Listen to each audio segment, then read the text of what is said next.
And so, yeah, so this is what we're going to talk about today. And hopefully by the end of class, you'll have a little sense of what you will want to write about. And you can then expand that when you actually do the assignment. Extra credit will finally be due next week. So it's almost May. I think there's a meme about that, right? It's going to be May. So it really is going to be May very soon. And the extra credit is due at the beginning of next week. And then the final papers are not due for another 2 weeks. So I'm always looking forward to the extra credit. Yeah, I'm glad you think so.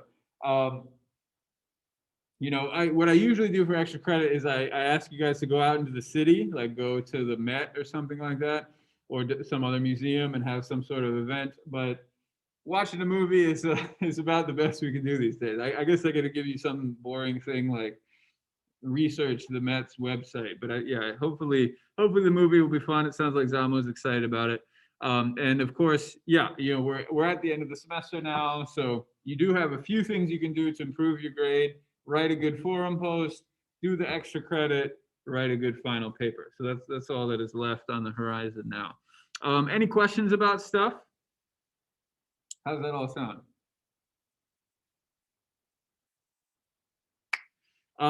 I did not talk to you about final papers yet. A lot of you asked me about the prompts, and so I told you I'd give them to you by today, and I did. I kept my promise. So it's basically, I won't read this so you can read it later, but it's basically three prompts, and then the fourth one is you can do whatever you want.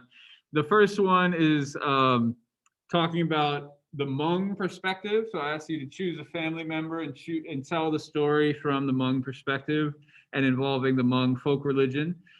The second one is talking about caste. And so, we spent a lot of our class discussing caste and power and social dynamics behind caste. So Fadiman doesn't really talk about that, right? This book's a little bit old. It's from the 90s. They didn't really discuss things in the same way then, or at least most scholars did not.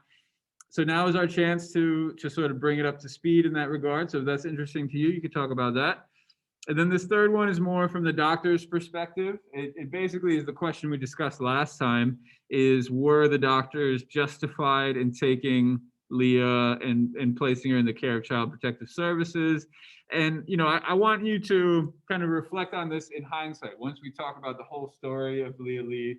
So, you could do this third one, but make sure you at least update your take on it after we finish discussing the end of the book. So those are the three. The fourth one is do whatever you want. Come up with an argument, right? So make sure you answer the question, then use the book to, let's say, defend your argument, support your argument, and write 5 pages. And I know that might feel like a big number, but I promise you, once you start writing, it will not be that hard. I mean, obviously you will have to read some of this and understand what it's about, but if you come into class, you engage with the material, 5 pages is actually, it goes pretty quickly. So anyway, so that's it. Any questions about this or other things?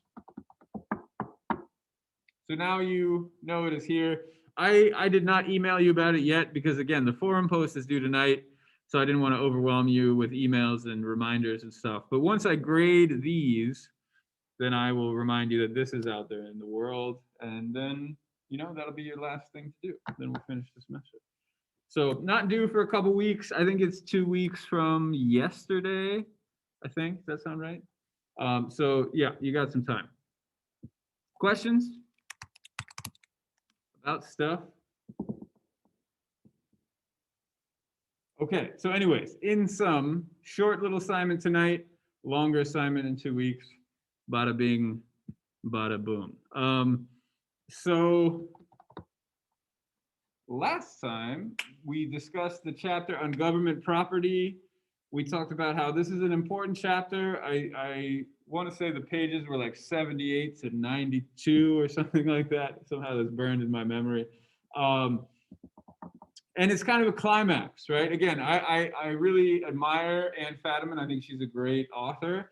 And, this comes kind of deep into the book. We have all this background, we have all this context, we have the Hmong side of things, we have the doctor side of things, And then they really do collide in this chapter, right? Which is why we spent so much time on it. Leah gets taken away because her parents do not comply, right? And I think that's an important word. Comply, compliance, right? That was the language used in that official petition. I could find it to you. It's around page 80 or so, 81 maybe. Her parents did not comply with the orders of the doctors, and so then their daughter is taken away from them. And there are a lot of interesting little details that come from this, right? For example, did the parents not comply because they were unwilling to comply, or is it because they were unable to comply? And we might say, you know what, it doesn't really matter. At the end of the day, they did not comply. They did not give the medicine. They tested the little girl's blood to see if the medicine was in her blood, and it was, but it was at too low of a level. And so they took the girl away for almost a whole year, right? She was eventually returned home. They gave her a new prescription, easier to administer, right? Initially, it was all these different pills that had to be crushed up and measured out in specific amounts. And so that might have been beyond the parents' capability. It's a little hard to say. And then they also hired a social worker to help the parents understand how to administer this medicine. And so they gave it to her, and it was actually kind of a happy ending, right? By 1986, they were in this somewhat, happy state of affairs. Although, spoiler alert, we won't talk about it today. We'll talk about it next week. The big one does eventually come, right? And we left last time talking about that. So even though it's not her parents' fault, it's not because they were not complying. Even after they were complying with the doctor's orders, she still got very sick, right? She still had this big seizure. So it's something, this narrative of blame is worth thinking about, right? I've sort of answered this question already. Even though she was taking the medicine that was prescribed to her, they still could not protect her from the seizure. And so it makes you wonder kind of why were these parents blamed? And let's just leave it rhetorical. I think you guys already have the tools to begin to answer this. But if you want to write about it, this is something you can think about. Why were the parents blamed in this situation? It's sort of weird, right? It's not their fault that she has epilepsy. She just has it, right? And even when they did comply with the doctor's orders, then she still had this major seizure. And it makes you wonder, why was she taken away in the first place as a result of this, right? It makes you kind of reimagine this whole situation. So sticky, difficult, kind of full of questions, and maybe we can sort of move on from there. So questions about this chapter, about the government property chapter. Again, you can use this as a prompt for a paper. You can keep thinking about it. Like I said, this is a perfect example where these two cultures really collide, and it's not like something we can sort of agree to disagree, right? It's basically either you follow the orders of the doctor or you don't, and if you don't follow the orders of the doctor, you're going to lose your daughter. Okay, it sounds like you guys are good. I want to get to the podcast before we run out of time. But I do have, there's one more topic I wanted to talk about with you guys too. It's just to point out that the Lees were invested in Leah's health. Maybe I won't do this too far. They were invested in Leah's health, just not in the way that the doctors asked them to be. So let's look at 111 and we can get a little taste of what this is like. So this chapter is called A Little Medicine, a Little Neeb. It looks like it's pronounced Neeb. I think it's actually pronounced Nung, but I won't confuse you guys. We can just call it Neeb. And so what is Neeb? This is sort of the Hmong folk healing practices. And I'll just read it to you. I summarize it here on the slide, but Fatiman, again, she has this way of describing things that I find very compelling. So the Lees had their traditional medicine thing. She had heard about this. Yeah, so page 111, kind of toward the top, I'll read it to you. Unbeknownst to their doctors, the Hmong actually took their children's health so seriously that they frequently budgeted large fractions of their public assistance stipends or indebted themselves to relatives in order to pay for expensive services not covered by Medi-Cal, which I assume is some sort of California version of public health insurance that was given to the Lee family. And it's worth remembering. Fadiman points this out, but it's worth remembering, like, these visits to the hospital are not free, right? And so when the young Leah Lee is being forced to comply with medical instructions, this comes at the expense of the taxpayers of California. So, for example, the Lees spent $1,000 on amulets filled with sacred healing herbs from Thailand, which Leah wore constantly around her neck. They also tried a host of less costly but time-consuming therapies. Foa, and that's the mother, of course.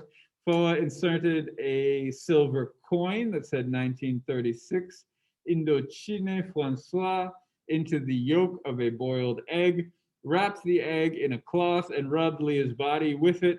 When the egg turned black, that meant that the sickness had been absorbed. She massaged Leah with a bowl of a spoon. She sucked the quote-unquote pressure out of Leah's body by pressing a small cup heated with ashes against her skin, creating a temporary vacuum as the oxygen-depleted air inside the cup cooled. She pinched Leah to draw out noxious winds. She dosed Leah with tisanes infused from the gleanings of her parking lot herb garden. Finally, she and Naokao tried changing Leah's name to Ko, a last-ditch effort Hmong remedy based on the premise that if a patient is called by a new name, the Da, and Da, of course, is the malevolent spirit, who stole her soul will be tricked into thinking that she is someone else and the soul can return. According to Foa, this plan was foiled because Leah's doctors persisted in calling her Leah, thus ruining the subterfuge. So again, I know it's a long passage, but it gives you a little bit of a taste that this Lee family, they were not neglecting their daughter's health by any means, right? They maybe were not complying with doctor's orders, right? So from one perspective, it might look like they're neglecting her health. But if we look into what they were actually doing, they were doing all kinds of stuff. They were going into incredible debt to take care of their daughter. They were doing all sorts of these sort of interesting treatments that maybe some of you have never heard before. Maybe some of you have heard before. Have you heard of any of these treatments before? Are any of these traditional remedies familiar?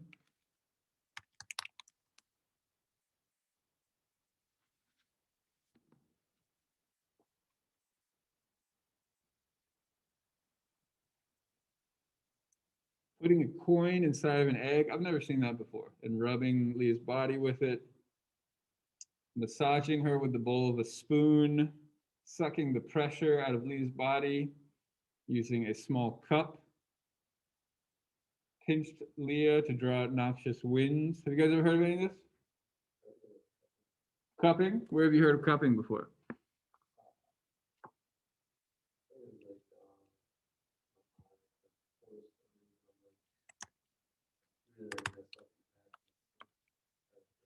It's kind of gross. You guys ready for gross pictures? No, it's not that gross. It's a little gross. You guys seen this sort of thing before? It's a little gross. It became popular. Has anybody done this before? It became popular with this guy. Do you guys know who he is? Michael Phelps. Leo knows bodybuilders who have done it. Yeah. Why do people do this?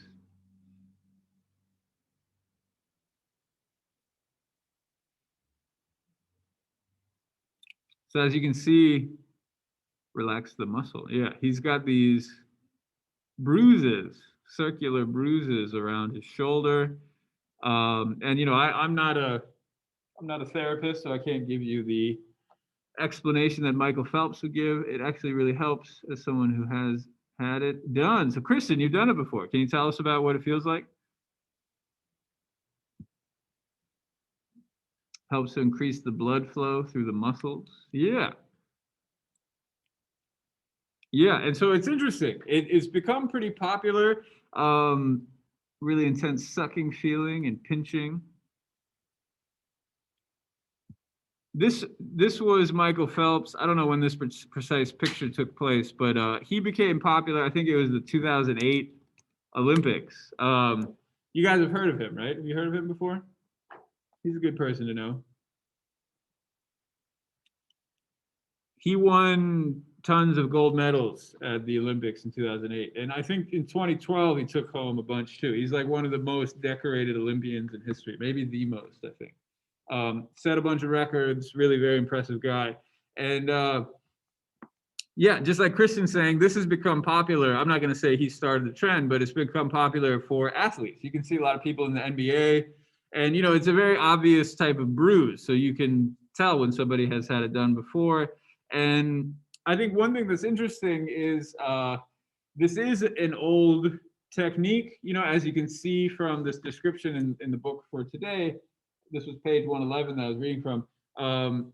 It felt a little bit exotic, even as recent as like the 90s, right? So this book came out in the 90s, and the way it's described is this really weird thing that people don't really do in America, or that most people don't know about in America.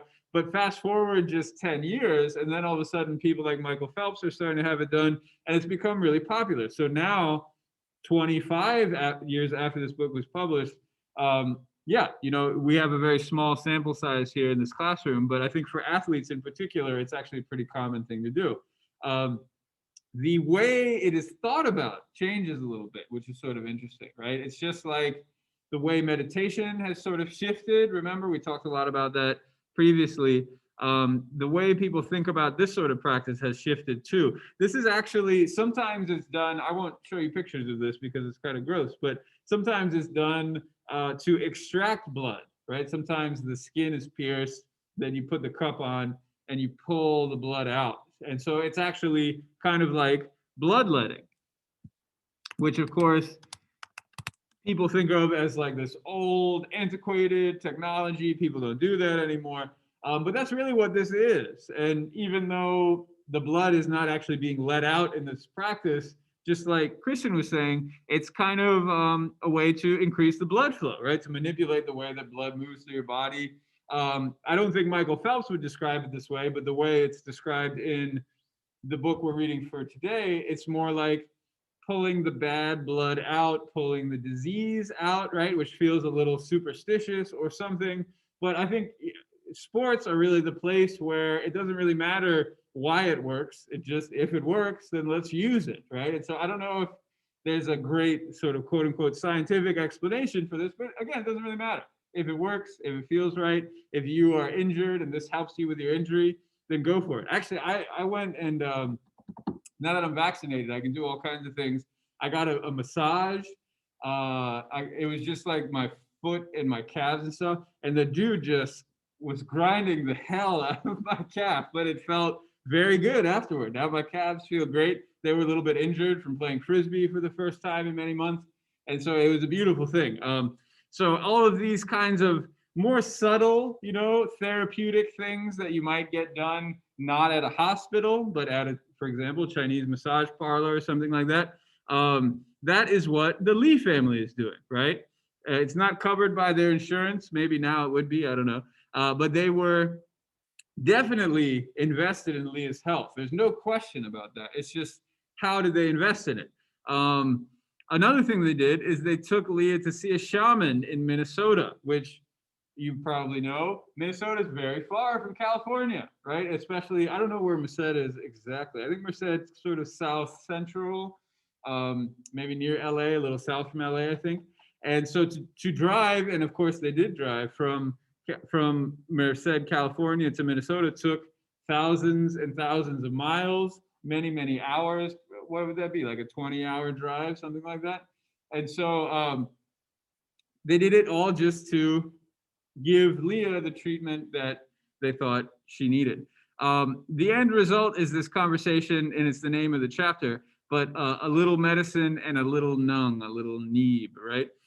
So when we go back and see kind of from the doctor's perspective, why were the levels of medicine in Leah's blood so low is because this is what the parents were thinking. They were thinking, when we give this medicine to our daughter and it gives her a weird face and it makes her act like she's drunk, we don't think that's good for her. So we're just going to give her a little bit of that.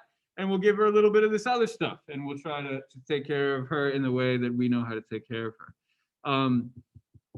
So that's, I think, about that. Any questions about this? I just want to make sure that that last part is clear, because I think it helps us understand, again, the misunderstanding between these two cultural sides that we are discussing in this book.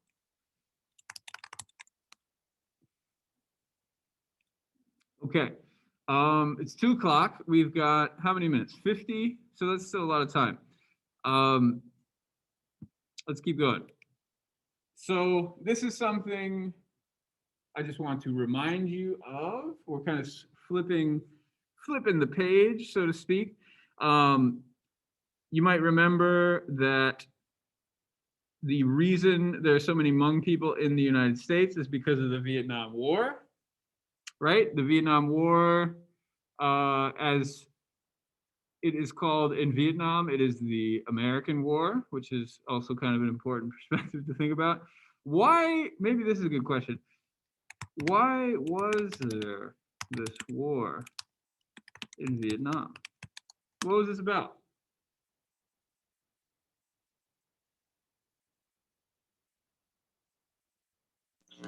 Was about the communism taking power there, and the American didn't want them to take power.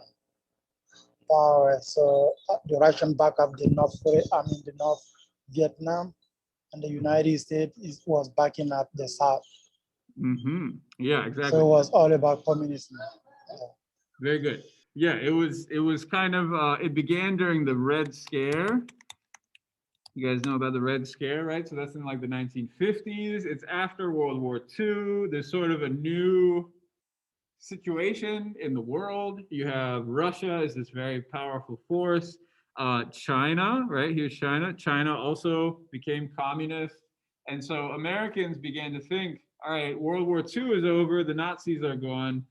What is the status of the world now? And just like Drissa was explaining, and like Eric is explaining, there was a fear that communism would spread. Why don't I make this map bigger?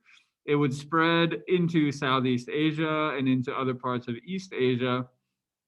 And for example, why is there a North and a South North and a South Korea? There's Korea here.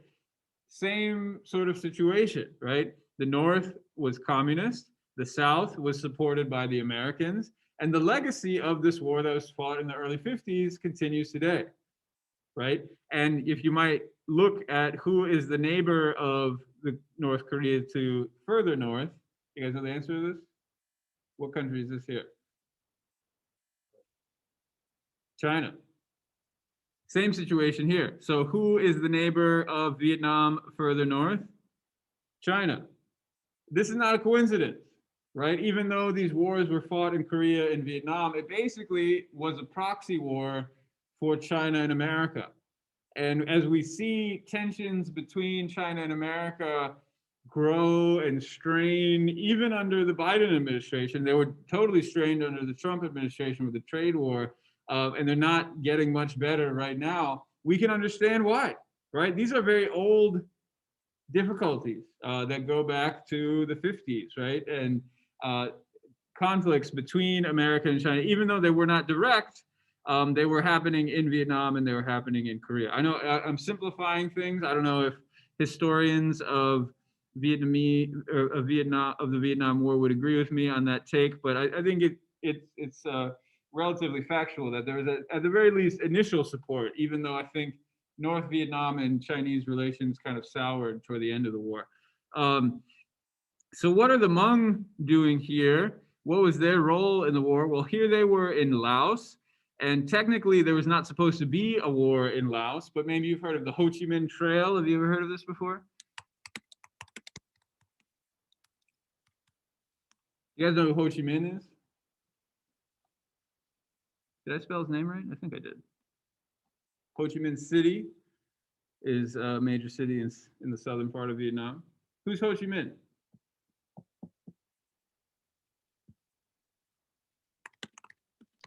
I think he was the founder of Vietnam. Yeah. Like the supreme leader of Vietnam. So he was an important figure really throughout all the 20th century. As you can see, by the time this war was being fought with the Americans, he's actually quite old, and he died just as the war was sort of reaching its climax. And he's sort of a tragic figure. He really tried to bring attention to the woes of Vietnam. It was initially a colony under the French. There's a lot to talk about here. We don't have time to go into all of the details, but I encourage you to look into it. And the Americans kind of inherited this war from the French. So in the 1950s, why did they inherit it? Because of the Red Scare, like we were talking about, because of communism. So the French were pulling out from Indochina, as they called it. They're like, look, we've tried to keep our colonies, but colonies were being thrown, the colonists were being thrown out of their colonies all over the place, in India, Singapore, all over the surrounding area. The French were being thrown out. And so the Americans were like, wait, we don't want communism to spread into these former colonies. So we're going to go in. This was under, who's president at this time? Would it be, when did Kennedy get elected? I think it was he was in the middle of the war. He wasn't elected quite yet. So this would have been before Kennedy. Eisenhower? No, I don't know. I don't remember. Who's the president in the late 50s? I don't remember. And so the Americans get involved, and it really drags on for 20 years. You know, the dates at the beginning are a little fuzzy, but yeah, by the time it gets into the 70s, so through Kennedy, through Johnson, and into Nixon, and Nixon is the one who really kind of pulled us out in the mid 70s here. And a lot of that has to do with repairing relations with China. Once those were reestablished, Americans started to have a different vision on communism in East Asia. Lyndon B. Johnson. Okay. Well, I'll have to go look at these things later after class. So anyways, what's going on? How does this relate to our book? Well, Americans needed some allies on the ground here. And as the Ho Chi Minh Trail goes through Laos, even though they weren't supposed to fight a war in Laos, there was this trail that passed through Laos from northern Vietnam into the south.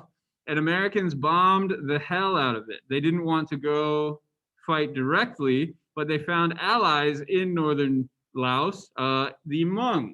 And so here's General Vang Pao. So he was a leader and an ally of the American armies in Laos. And because these wars were being fought in their home territory, they took incredible casualties.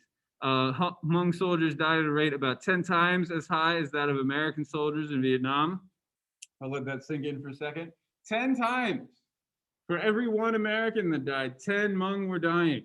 Between 10% and 50% of Hmong people died. And this isn't soldiers, this is people, right? We're talking about just Hmong people who lived in the northern part of Laos, who were caught up in this American war. As the low estimate is, if you have 10 people, one of them died. So that means, you know, in our class, how many people are here? We've got 13 people in the Zoom room. So at least one of us would have died.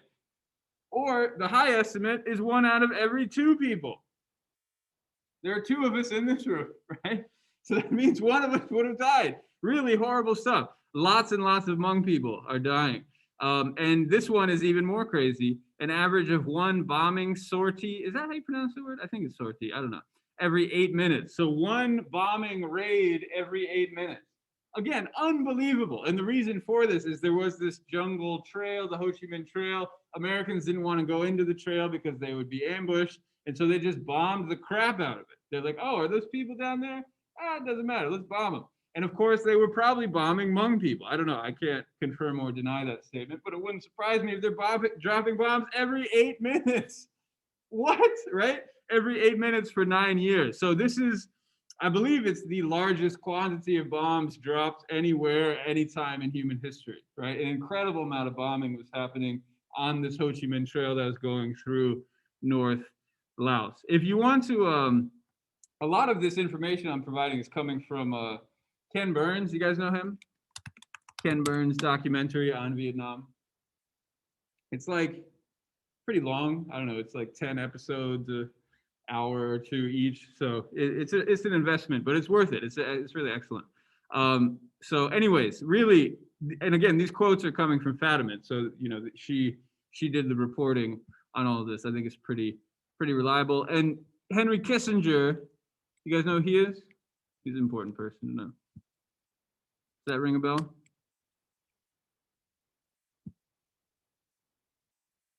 He's a pretty familiar face, isn't he? Have you guys seen this face before?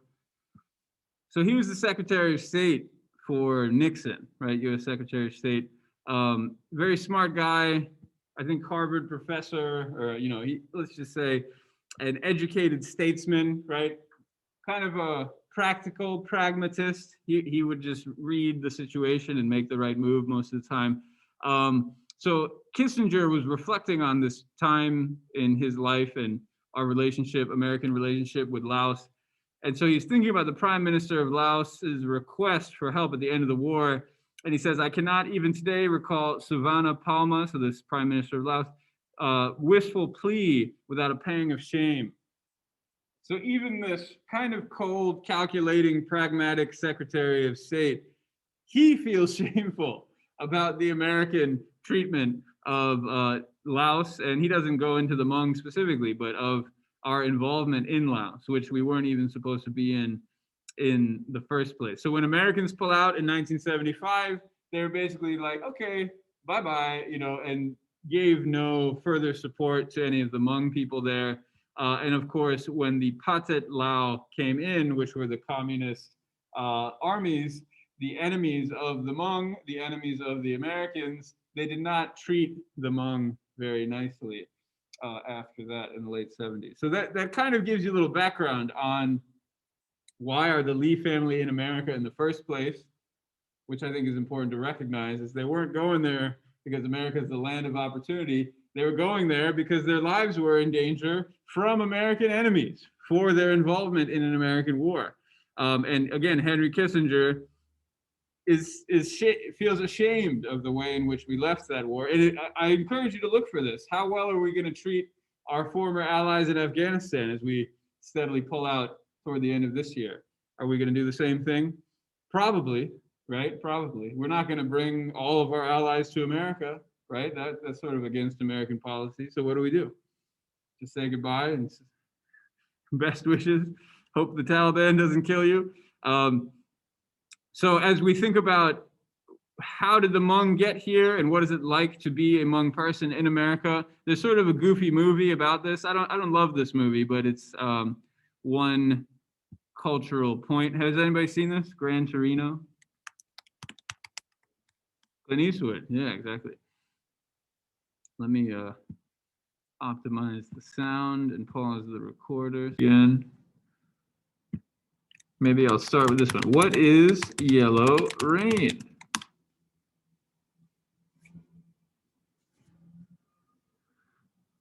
That's kind of the question, isn't it?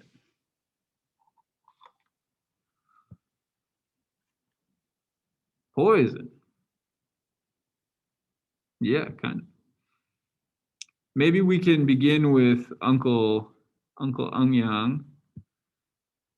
What is his story?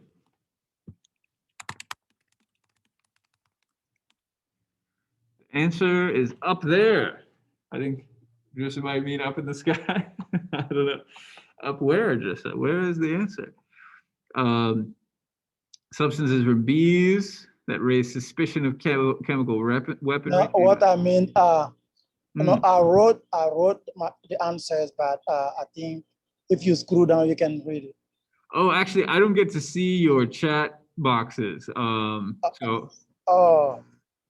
Okay. But that's okay. Like I said before, this is for you to prepare for your forum post. So even if I don't read it right now, you can type it in your forum post, and then I can see it there. But it sounds like you guys actually had a good conversation, so that's good. Maybe my sort of pessimistic attitude based on the last class was unwarranted. So yeah, the substances from bees, also chemical weapons, but it starts with him, right? So he's living in this little village in Laos, right? It's the Vietnam War just ended, or really, as it's called there, the American War. The Americans are leaving. The communist armies are coming in, and the people in his village are sort of nervous because they're getting attacked. People are dying in weird, suspicious ways. And then, yeah, then this weird chemical attack happens, right? There's this weird yellow rain that comes down. And just based on his story, the story that he tells, um, he sees people getting injured, people dying, and it's not only people too. This is one of the kind of compelling parts of his story is it's animals also, and the plant life. He sees the plants kind of dissolving around him, and so it's this really scary event for him and all of the people around him. It's very traumatic and very difficult, right? It's a very traumatic time for everybody, but especially this event, it left a major impact on him, right? And then there's a CIA guy who hears about it, and so these rumors kind of make it back to America. And what do they decide? Who is responsible for the chemical attack?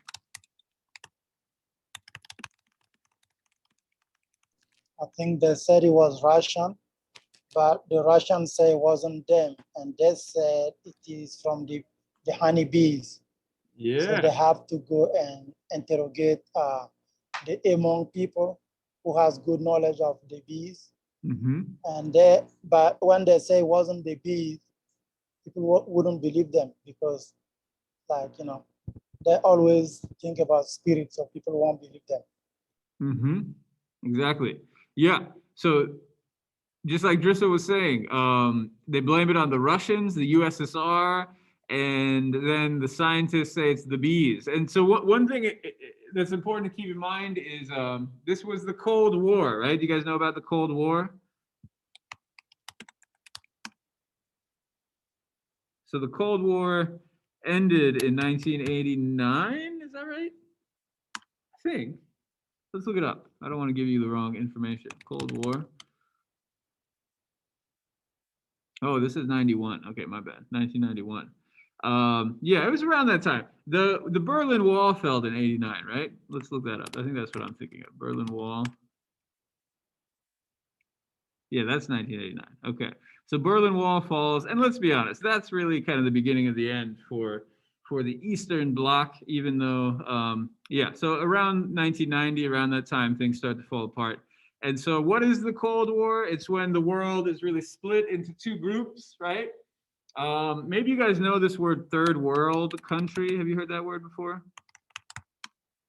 This actually comes from, and maybe some of you know this, but there's the first world, which was America, and the second world, which is USSR and its allies. And then the third world was the unaffiliated, right? So it's kind of an outdated term. It doesn't actually make any sense anymore. But it came from the Western Bloc and the Eastern Bloc, and the world was really split during this time. And each side had atomic weapons, nuclear weapons that they were pointing at each other, and each side was pretty nervous that the other side would bomb them, right? And so this goes on for 15 years, or really longer, arguably ever since the 50s, down through up until 1991. And so in the early 80s, when there was this suspicion that chemical weapons were being used, this was a big deal, right? This was a very important question. If the Russians were producing chemical weapons, then the Americans also thought that maybe there was a potential that they were going to get attacked. And so they started producing chemical weapons in response, right? This all happened in 1981 when Reagan was president. So this was like a major event, even though it feels like this yellow rain thing was just some small little event. In Laos, it had major impact. It became an international incident. Now, of course, like Drissa said, it was all a mistake, right? Or at least that's what people came to think. They initially tested the substance. They found a toxin in it, but then it was retested, and it turns out there's also a lot of pollen in it, right? And it turned out it was bee poop, just like Drissa was saying. And the initial test was wrong. They made a mistake. It was contaminated. And so anyways, they ultimately determined it's bee feces. So that's kind of the background. Then we come back to this interview, though, and this is really what I care about, and hopefully what you guys care about too. We have this whole thing about the bees and the chemical weapons and the international incident. So the question of what really happened is a major important question that Robert Krulwich wants to know. And then the interview kind of turns, right? So Pat and Robert, Pat Walters, he's a producer for Radiolab, and Robert Krulwich, they introduce themselves. The questions begin. The uncle responds to the questions. Then the questions took a turn. The interview became an interrogation. And again, you can hear it in the podcast, right? It's kind of a fascinating thing to listen to. You can feel the minute things start to become a little uncomfortable, right? You can feel the minute that Calcalia Young, and I think I already said this, but she's an accomplished author in her own right. When she and her uncle start to become kind of uncomfortable, they start to cry, right? They start to have this really kind of heart-wrenching response. A Harvard scientist in the yellow rain Hmong people experienced was nothing more than bee defecation. And this is the part also that kind of gets left under the surface. But here's what she says. There's a great imbalance of power at play. From the get-go, you got to ask the questions. Robert Krulwich has the gall to say that I monopolize. He who gets to ask the questions has control over editing, and in the end, the final word. Only an imperialist white man can say that to a woman of color and call it objectivity or science. I'm not lost on the fact that I'm the only female voice in that story, and in the end, that is my uncle and I who cry as you all laugh on. So pretty intense words coming from Calcalia Young. So let me bring it back to you guys. What do you think? Can we answer these questions now? What is the source of the misunderstanding between Radiolab, Robert Krulwich, and the Youngs? Would you say that Krulwich was racist?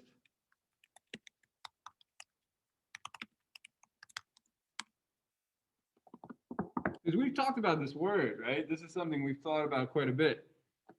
Is caste coming into play here? Is that part of the conversation? Would this be a different conversation if, let's say, they were from Southeast Europe instead of Southeast Asia? Does that matter? Or do you feel like that's not the right thing to think about? They get offended when he kept asking if they saw planes. Yeah. Yeah, why is that offensive?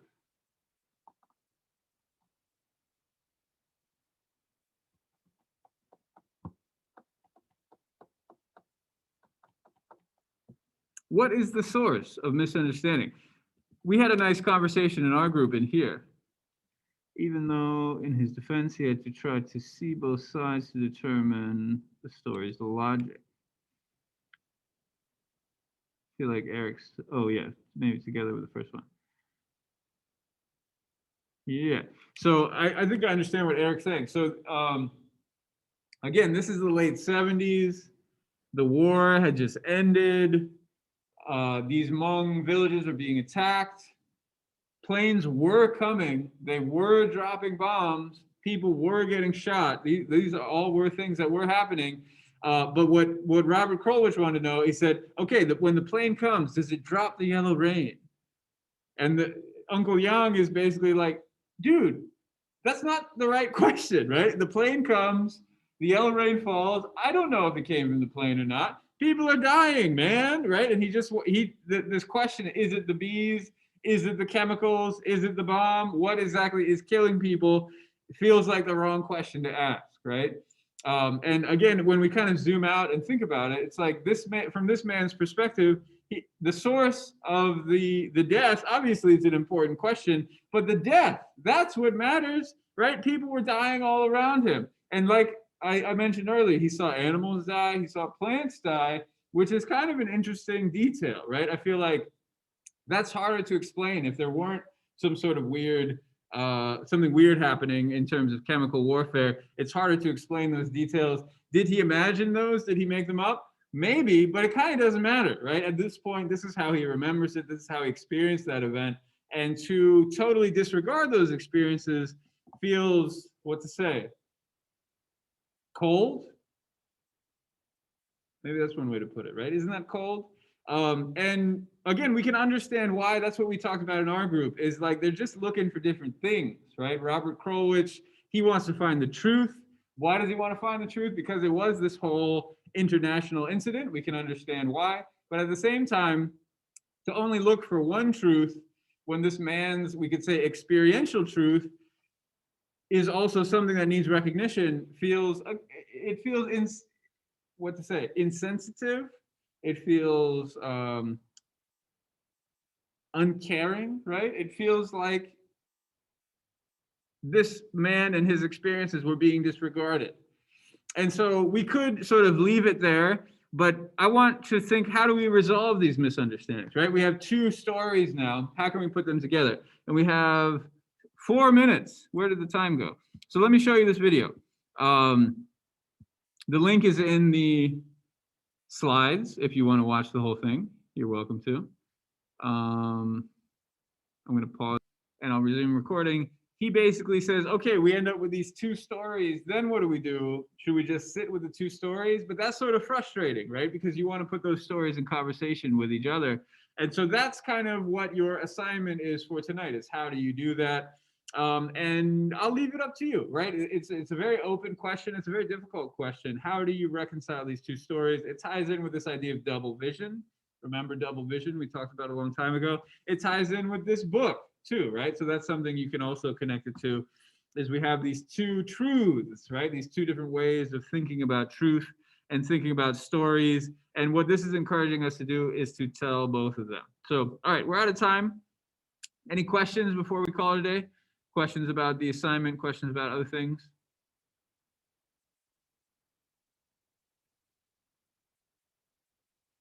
All right, sounds like you guys are good to go.